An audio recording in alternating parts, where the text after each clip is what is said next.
The reaction to an interview that a college football commentator did with Trump was so bad that the guy, Josh Pate, had to delete, we'll say, it actually was unlisted, but delete from public view is a fair way to put it, the interview that he did with Trump. But we have the video, baby. Much like the Epstein files, we got it before they deleted parts of it. And that's what I want to play for you. We'll start with Trump getting asked on a... Oh, no. What we're going to start with is Josh Pate laying out, before it got removed from public view and he was publishing this to everybody, laying out, okay, here's why we did the interview and here's why it went the way that we did. Because the background is that when he announced he was going to do on a sports show, a non-political sports show, an interview with the most partisan, divisive political figure in American history, maybe, a lot of his audience was like, no, don't make this show. Don't make it political. Please, no. And he said, don't worry, we're just going to talk about college football, baby. Have you ever seen Trump ever do an interview and keep it to one subject? No. So I don't know why Josh thought he could do that. But here was him kind of laying the groundwork for this is what we did in the interview, and then I'll show you some clips. Thank you. A lot of commotion for that. Yep. Appreciate the president joining us. Filmed that Thursday. I haven't really spoken about this publicly at all, aside from telling people that it was coming. So I'm going to tell you how this came together, but the first thing I wanted to touch on, as you probably noticed, was there weren't really many weighty college football matters discussed there. All right, for two reasons. The first of which... Even though you promised it was going to stay on the topic of football. Which was, originally we were going to slot that thing for between 30 and 40 minutes. At which point, if it went through that way, I was probably going to go long form and really dive on things like NIL or congressional intervention, things of that nature. For two reasons, kind of didn't go that way. The first was schedule changed really, really late. So we got compressed on time really, really late. I had a pretty good feel, probably 10 to 15 minutes.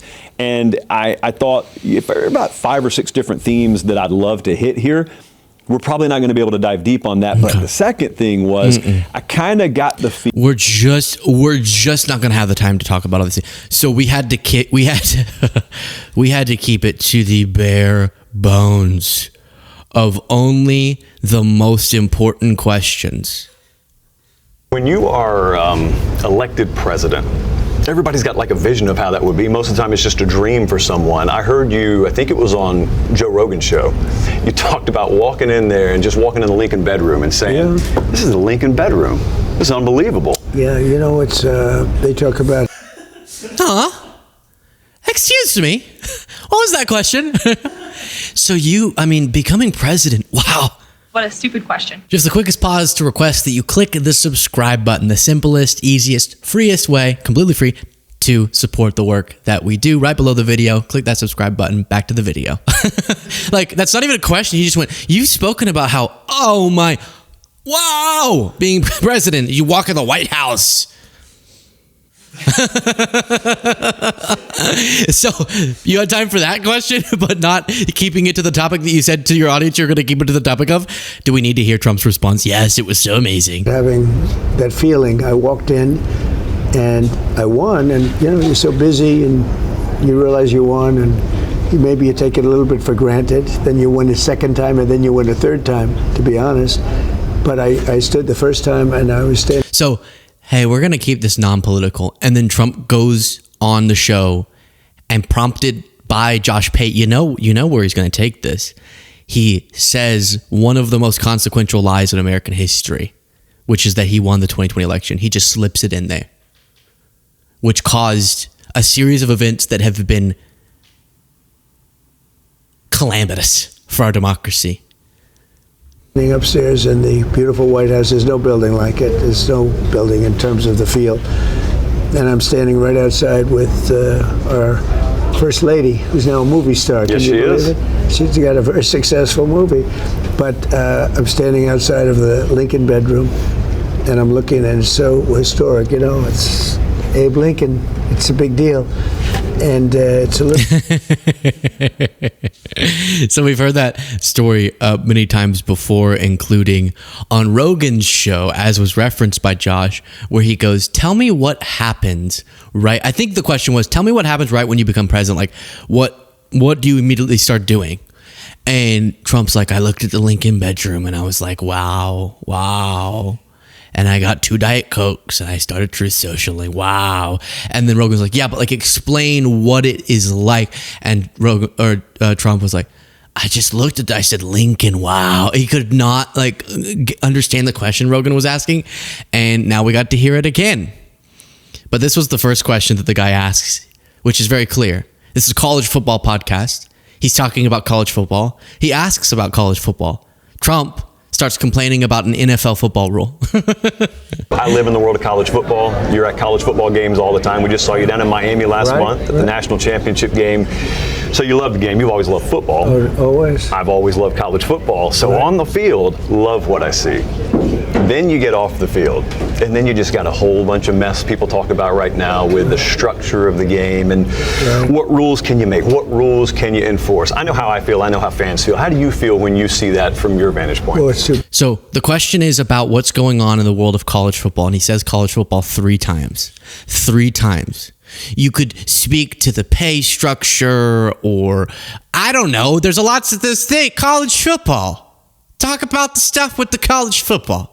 Trump immediately starts complaining about NFL. bad. I hate to see it, and I hate to see a lot of things in football and a lot of things in a lot of other events. When I look at the kickoff, I hate to see this new kickoff rule they have. It's it takes the glamour, the glory, it takes everything out of the game. When I watch a kickoff, that's a big event. That's the opening of a game, and important. It's an important thing, and then they do this. I'm not even sure. Does anybody understand what they're even doing? They kick it short of the end zone now. You have to kick it short of the end zone. So he then goes on and rambles about an NFL football rule, which is a new kickoff structure to prevent injuries. Because initially, you don't care about this, I'm sure, but initially you had the rows of players lining up like this, and then they would go, Rah!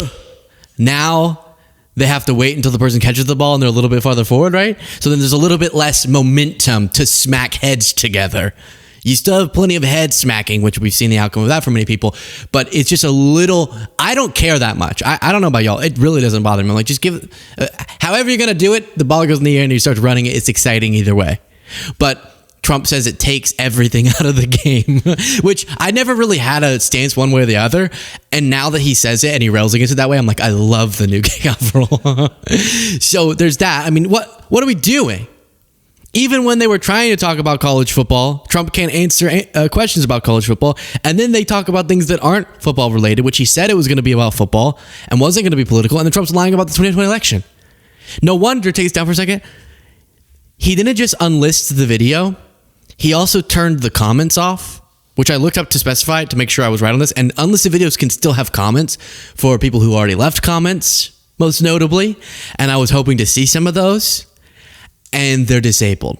I don't think people liked it. I do not think people liked it. Which is a sign of the times, right? A football podcast and a football audience would be annoyed to see Trump. That's a big shift in the political winds. You frequently have to be face to face with people who have maybe said not such nice things about you in the past. Maybe you've said things their way in the past. And there's this separation. It's always fascinated me because normal people aren't really capable of the separation of business and personal. Right. And I watch you do it all the time. And I mean, is that instinctive? Is that something you need to have? Is that something you can learn? Because it's not normal. Well, when I do that, I mean, you're talking about like some people that you don't like and you're dealing with them, but I'm not so good at that. I usually go after them. I shouldn't go after them, but I do. I tend to probably do it. I don't know if that's good or bad. Nobody's ever going to figure that one out. But no, I have a lot of people I don't like. This is one of the most meaningless interviews I've ever heard in my life. So we didn't have time for the questions that your audience was more okay with you asking, but we did have time for, wow, being president must rock, dude. And how are you so good at something? Is that instinctual? Do you have a killer instinct, Mr. Trump? Ugh, no wonder. And then he literally had to remove it from public view. Ouch! Ouchie! That's brutal. Hey, I was being kind of mean to Josh. I don't know anything about Josh.